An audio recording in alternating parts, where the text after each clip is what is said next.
The antiseptic smell of the maternity ward mixed with the lingering metallic taste of exhaustion in my mouth as consciousness pulled me back from the depths of medicated sleep. 2 days. It had been exactly 48 hours since I'd pushed our daughter into the world after 19 hours of labor. 48 hours since I'd held Emma for the first time, her tiny fingers wrapped around mine while tears streamed down my face.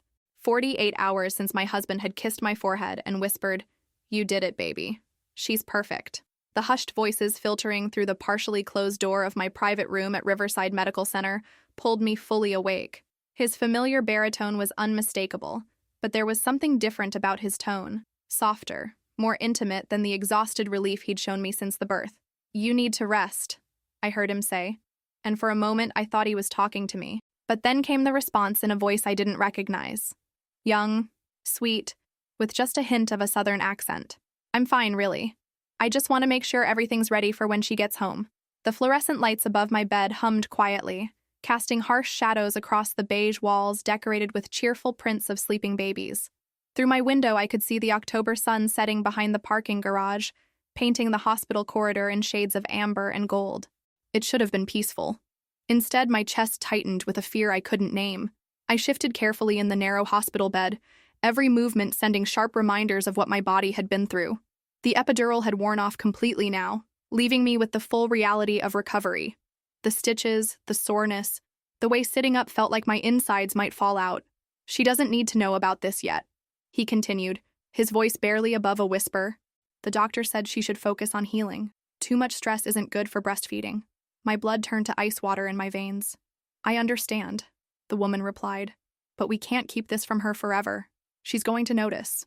I know. Just give me time to figure out how to tell her. She's been through so much already." The woman's voice grew closer to the door. "The nursery looks beautiful, by the way. I finished the border yesterday while you were here with her. Emma's going to love it." Nursery. My nursery. The room I'd spent 3 months planning and preparing, choosing every detail from the soft lavender walls to the antique rocking chair I'd found at an estate sale in Westchester. The nursery he had helped me paint, where we'd assembled the crib together. "Thank you," he said, and I could hear the smile in his voice. "I don't know what I would have done without you these past few months, especially with her being so difficult about everything." Difficult. The word hit me like a physical blow. I thought back to the past few months of my pregnancy, the morning sickness that had lasted well into my second trimester, leaving me exhausted, the swollen ankles that made it hard to stand for long periods, the doctor's orders to reduce stress and avoid heavy lifting, which he had grudgingly accepted but clearly resented. Pregnancy hormones, the woman said knowingly. Everything becomes such a big deal. They were talking about me like I was a problematic patient, a burden to be managed rather than a woman who had just given birth to our child. "Exactly," he agreed. "She got so paranoid about everything. The baby's room had to be perfect, the hospital bag packed and repacked 3 times. I tried to tell her to relax, but you know how first-time mothers can be." "Well, she's lucky to have you," the woman said. "Not every man would be so patient." "She's always been high maintenance," he replied with a chuckle that made my stomach turn. "But I love her, and Emma's worth it. High maintenance." In 4 years of marriage, he'd never once called me that to my face. "I should head home and check on things," the woman said. "Make sure everything's still perfect for their homecoming tomorrow." Tomorrow.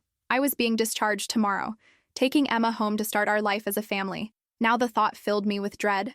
After he left to get coffee from the cafeteria, I carefully reached for my phone.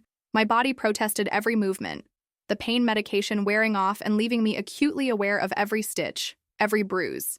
The recent messages showed texts from my sister Kate, but there were also 2 messages I didn't remember seeing before, both from his phone to mine, sent while I was sleeping.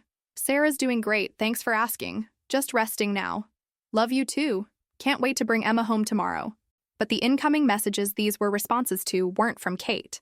They were from someone named A in my contacts, a contact I'd never created. I scrolled up through the message history with growing horror. A. "How is she feeling today? Any complications?" A. "I'm so proud of you both. Emma is lucky to have such devoted parents." The messages went back weeks, spanning my entire time in the hospital. Someone had been receiving regular updates about my condition, my recovery, my baby, and my husband had been responding as if it were me. I scrolled back further to messages sent during my labor. A. "How is she progressing? Still no epidural?" Me. not me. Finally got the epidural at 6 centimeters. She's handling it like a champ. Someone had been receiving a play-by-play of my most intimate, vulnerable moments. The messages went back months, starting around my second trimester. How did the ultrasound go? Me, not me. Perfect. The baby is measuring right on track. We found out it's a girl. A girl. Have you thought about names? Me, not me. We're thinking Emma Rose, after both our grandmothers. My grandmother's name, my family history. This stranger knew details about my pregnancy that I'd shared only with my closest family members. I scrolled back to the very beginning of the message thread, my vision blurring with tears. I can't believe we're finally going to be a family. Me, not me. I can't wait. Sarah has no idea how much better our life is going to be. Do you think she suspects anything? Me, not me. She's too focused on the pregnancy to notice much else. The hormones make her pretty self-absorbed. The phone slipped from my numb fingers. This woman, whoever A was, wasn't just some friend helping with preparations. She was planning to be part of our family. And my husband was planning a life that included her and my daughter, while I remained oblivious. When he returned with coffee, I pretended to be asleep, my mind racing through the past 9 months. The times he'd suggested restaurants I didn't remember mentioning, the way he'd known exactly which baby items to register for, the friends who'd gradually stopped calling during my pregnancy. That evening, my sister Kate came to visit. She knocked softly, peeking her head in with a cautious smile. "Hey, Mama, how are you holding up?" But when I asked if she'd noticed anything strange about my pregnancy, she grew nervous. Strange how? Like things weren't quite what they seemed. She was quiet for a long moment. "Sarah, you've been under a lot of stress. Pregnancy can make everything feel overwhelming. I'm not talking about pregnancy brain, Kate. I'm talking about conversations I don't remember having, decisions I don't remember making." Her face went pale. "Sarah, you know something." She looked toward the door, then back at me. "I think you need to focus on recovering right now. The other stuff, it can wait." Even my own sister was part of whatever conspiracy had surrounded my pregnancy. The next morning, a nurse named Amanda came to check my discharge paperwork. When I asked about visitors, she checked my chart.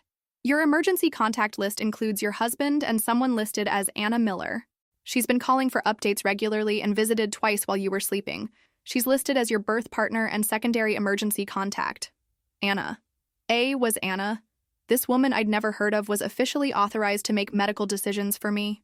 She had access to my most private medical information, my recovery details, my baby's health records. When we arrived home, the house looked exactly as I remembered it, but somehow different. The front garden was more carefully maintained. The windows sparkled, and there was a cheerful autumn wreath on the front door that I'd never seen before. The nursery was perfect.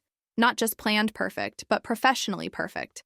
The border along the walls was flawlessly applied. The clothes were arranged by size with tiny hangers all facing the same direction. This wasn't the nursery of a first-time mother. This was the work of someone experienced. In the changing table drawers, I found a notebook with Emma's name embossed on the cover. Inside, someone had created detailed charts for tracking feedings, diaper changes, sleep schedules. The handwriting was neat, feminine, and completely unfamiliar. Over the following weeks, I paid attention. The meals that appeared in our refrigerator, perfectly portioned for a nursing mother's needs. The laundry that was always caught up, folded with military precision. The house that stayed impossibly clean despite new parent chaos. My husband's phone calls taken in the garage, always about work, but never resulting in actual meetings. His expert knowledge about infant care, knowledge too comprehensive for theoretical learning. 3 weeks after coming home, I finally met Anna. I was nursing Emma when I heard the front door open. My husband was supposed to be at work. "It's just me," came a familiar southern accent. "Don't get up, I know you're probably feeding her." A woman appeared in the doorway. She was beautiful, tall, willowy, with perfectly tousled blonde hair and expensive clothes. But it wasn't her beauty that chilled me.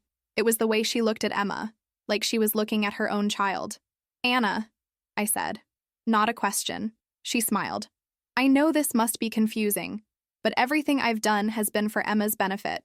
And yours. What exactly have you done? Helped. With the pregnancy, the preparations, the recovery, your husband was so overwhelmed. I just wanted to make things easier. By pretending to be me? By accessing my medical records without my consent?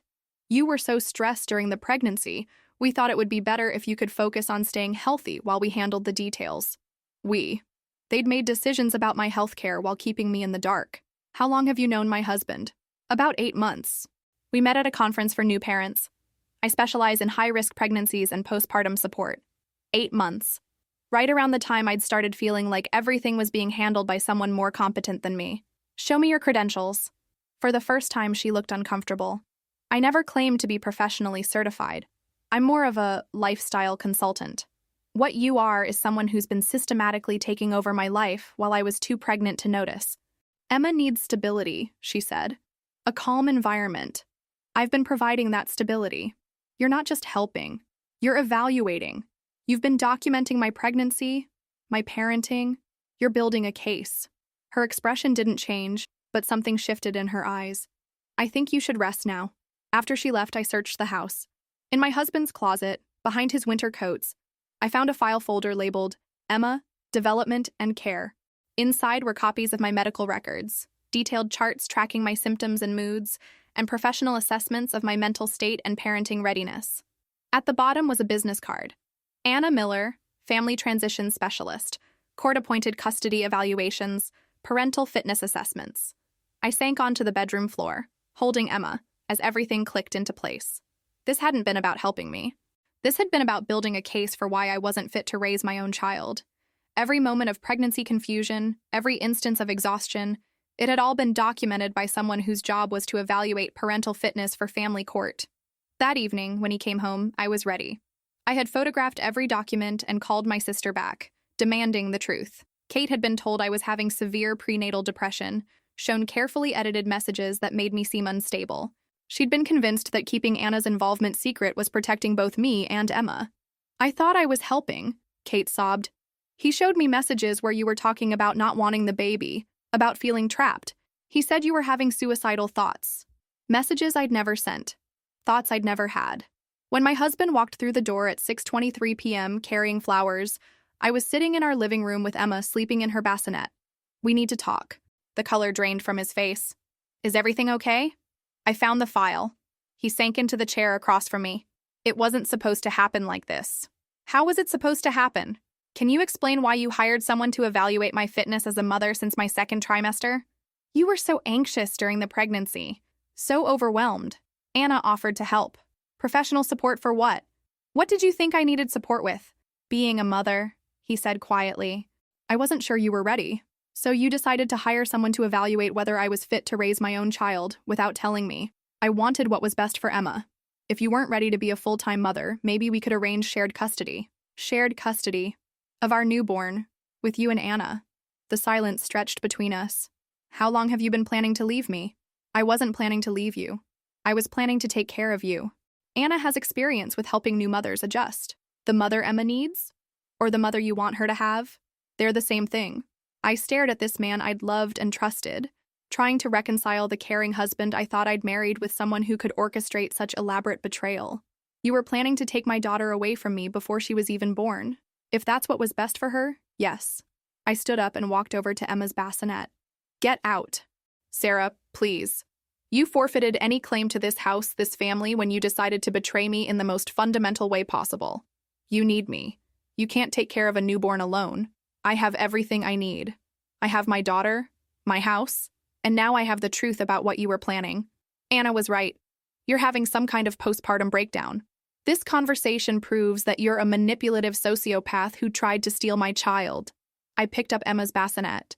You have 1 hour to pack and get out. I'll fight you in court. With what? I have photographs of every document in your secret file, including Anna's business card identifying her as a custody evaluator. I have evidence that you hired someone to infiltrate my medical care without my consent. His face went white. 1 hour, and don't come back. The next 3 months were the hardest of my life, but also the most liberating. My ex-husband tried to fight me in court, claiming I was having a postpartum breakdown and was unfit to have sole custody.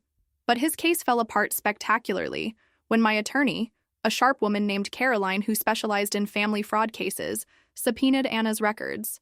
The discovery was devastating to his case. Anna wasn't actually licensed as a family evaluator in our state, or any state for that matter. She had no credentials, no professional standing, no legal authority to assess anyone's parenting fitness. The documents she'd prepared, the professional assessments of my mental state, had no legal standing whatsoever. More damaging was the evidence I'd gathered of his systematic deception. The fake text messages, the financial payments to Anna disguised as consulting fees, the secret documentation of my every emotion during pregnancy, it all painted a picture of someone who'd methodically undermined his wife's confidence while building a fraudulent case to steal her child. The judge, a stern woman in her 60s with 3 children of her own, was particularly horrified by the timeline. "Mr. Cooper," she said during one hearing, her voice sharp with disgust, "you began building a custody case against your wife during her 2nd trimester of pregnancy, before she'd had any opportunity whatsoever to demonstrate her parenting abilities. That suggests this was never about your daughter's well-being and everything about control and manipulation."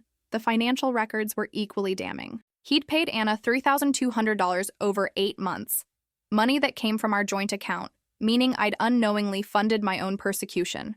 The payments were disguised as home organization services and postpartum planning consultations. He got supervised visitation every other weekend, 2 4-hour sessions at a family mediation center where a social worker would monitor his interactions with Emma. He was ordered to pay $1,847 per month in child support and cover Emma's health insurance. Anna disappeared entirely once the legal investigation began, apparently impersonating a licensed professional and accessing medical records without proper authorization carried serious criminal penalties she wasn't interested in facing. But the real victory wasn't in court. It was in the quiet moments in our house, my house now, when I realized I was actually a very good mother. Without the constant second-guessing, the subtle undermining, the manufactured chaos that had surrounded Emma's first weeks of life, I found my natural rhythm as a parent. I learned to trust my instincts completely. When Emma cried, I knew whether she was hungry, tired, or just needed comfort. When she reached developmental milestones, her first smile at 6 weeks, rolling over at 4 months, sitting up at 6 months, I felt pure joy instead of the anxiety I'd been conditioned to feel about whether I was doing everything right. Emma thrived in ways that vindicated every maternal instinct I'd been told to doubt. She was a happy, healthy baby who slept through the night at 10 weeks old, nursed easily, and rarely fussed except when she genuinely needed something. The anxiety and confusion I'd experienced during her early weeks, which my ex-husband had documented as evidence of my unfitness, disappeared completely once I was no longer being secretly evaluated and manipulated. My sister Kate became a regular visitor, helping with childcare and gradually rebuilding the trust that had been damaged by months of deception. She'd been as much a victim of the manipulation as I had, convinced she was protecting me and Emma by going along with lies that painted me as unstable and dangerous to my own child. "I feel so guilty," she told me one afternoon while we watched Emma play on her activity mat. "I should have known something was wrong. You're the most level-headed person I know, but he was so convincing, and the messages he showed me, the messages were fake," I reminded her. "Professionally crafted to look real. You were trying to protect me based on false information. That's not your fault. That's his." I started attending a new mother's support group at the community center, where I met other women navigating the challenges of first-time parenthood. Listening to their stories, the sleepless nights, the breastfeeding difficulties, the overwhelming feelings of responsibility, I realized how completely normal my pregnancy and postpartum experience had been. Every emotion I'd felt, every moment of uncertainty, was part of the natural process of becoming a mother. The other women in the group were amazed when I shared my story. "He hired someone to spy on you during pregnancy?" asked Maria, a soft-spoken accountant whose daughter was 2 months older than Emma. "That's not love. That's surveillance." "It's emotional abuse," added Jennifer, a teacher whose twin boys kept her permanently exhausted but radiantly happy. "He was systematically destroying your confidence in your own parenting abilities before you even had a chance to develop them." 6 months after Emma was born, I was loading groceries into my car outside the Whole Foods in Stamford when I saw a familiar figure across the parking lot. My ex-husband stood by a dented Honda Civic, a far cry from the BMW he'd driven during our marriage, looking older and more haggard than I remembered. His clothes were wrinkled, his hair needed cutting, and he had the hollow-eyed look of someone who hadn't been sleeping well. "Sarah," he called out, crossing the parking lot toward me. "Can we talk?" I looked at him standing there in the same parking lot where I'd done my grocery shopping during pregnancy, where I'd wandered the aisles feeling overwhelmed and unprepared while he and Anna had been meticulously planning my replacement as Emma's mother. "We have nothing to talk about," I said, buckling Emma into her car seat. She was 6 months old now, sitting up on her own, babbling constantly, reaching for everything with chubby, curious fingers. She looked nothing like the fragile newborn he'd tried to take away from me. I know I made mistakes. You didn't make mistakes. You made deliberate, calculated choices to betray me in the most fundamental way possible. You hired someone to build a case against me while I was carrying your child. I was trying to do what was best for Emma. No, you were trying to do what was best for you. You wanted the perfect family, the perfect mother for your child. And when I didn't immediately transform into that fantasy during pregnancy, you decided to replace me rather than support me. I marveled at how routine and natural caring for Emma felt now. The same actions that had felt overwhelming and uncertain 6 months ago, buckling her car seat, anticipating her needs, soothing her when she fussed, were now second nature. I was exactly the mother she needed, and I'd always had the capacity to be that mother. I just needed the space to grow into it without interference. She's beautiful, he said softly, looking at Emma through the car window.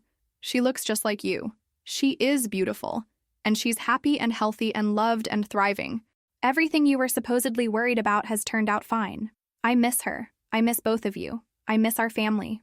I looked at this man who had been my husband, the father of my child, someone I'd once trusted with my life and my heart. I felt nothing but a distant sadness for the life we could have had if he'd chosen love and partnership instead of control and manipulation. You made your choice when you decided our family wasn't good enough as it was. You chose to try to take my daughter away from me rather than help me become the mother she needed. You chose deception over communication, control over partnership, fear over love. People make mistakes when they're scared of being responsible for a child. Some mistakes are unforgivable. Some choices reveal who someone really is at their core.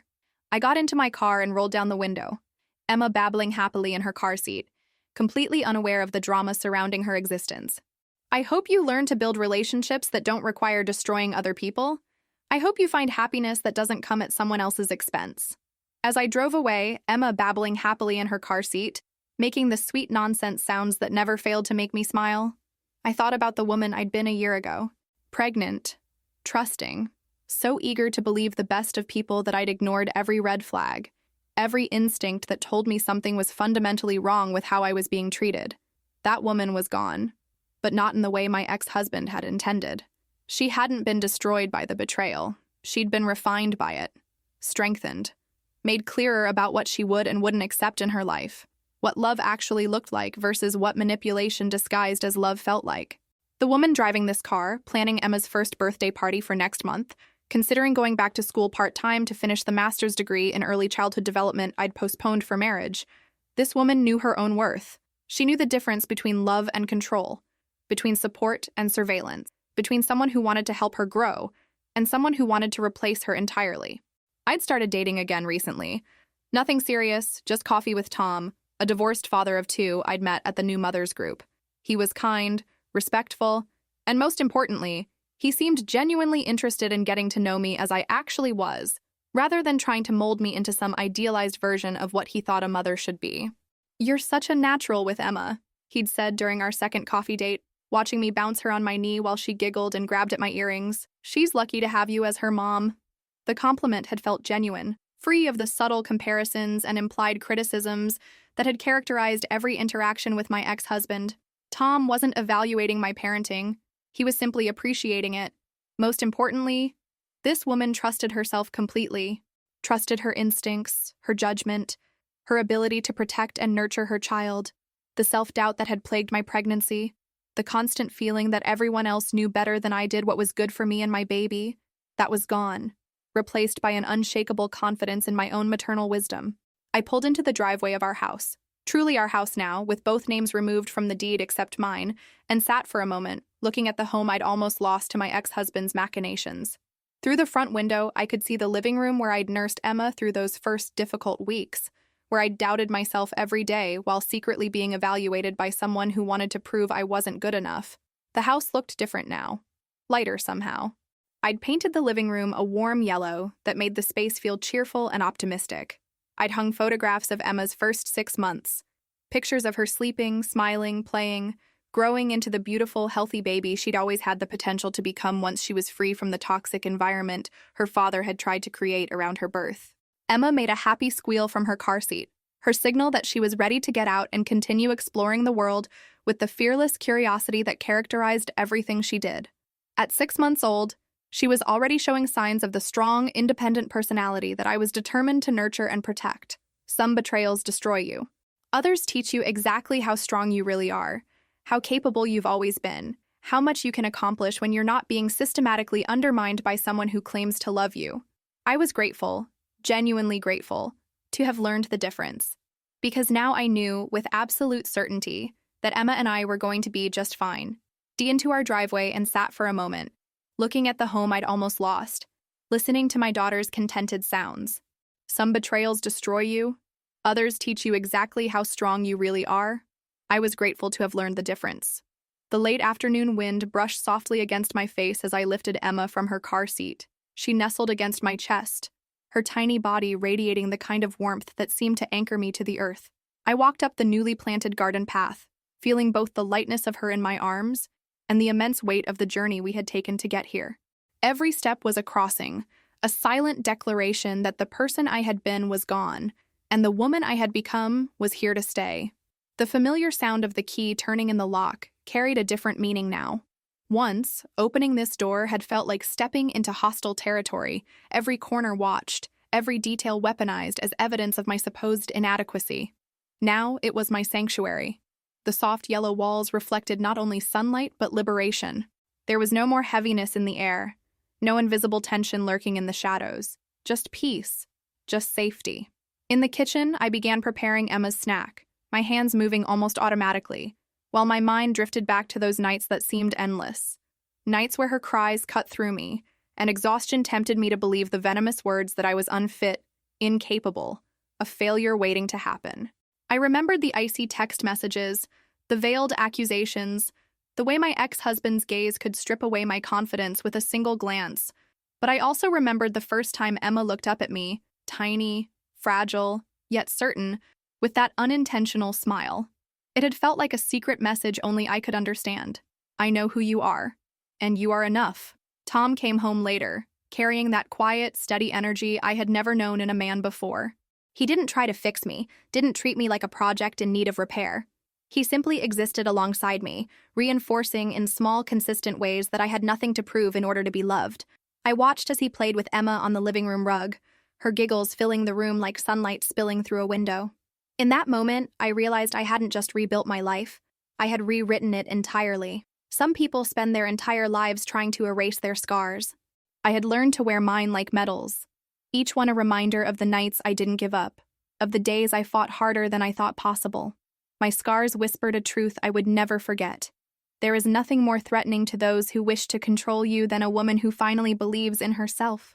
The shadows of the room stretched long as the sun dipped lower in the sky, casting a golden glow across Emma's face. I scooped her up into my arms, breathing in the scent of her hair, feeling her heartbeat against mine. I didn't know every challenge that lay ahead, but I knew one thing with absolute certainty. I would never again allow anyone to make me doubt who I am or what I am capable of being for her. Because I understand now, the strength I had been searching for was never out there, waiting to be given to me. It had been here all along, pulsing in rhythm with hers.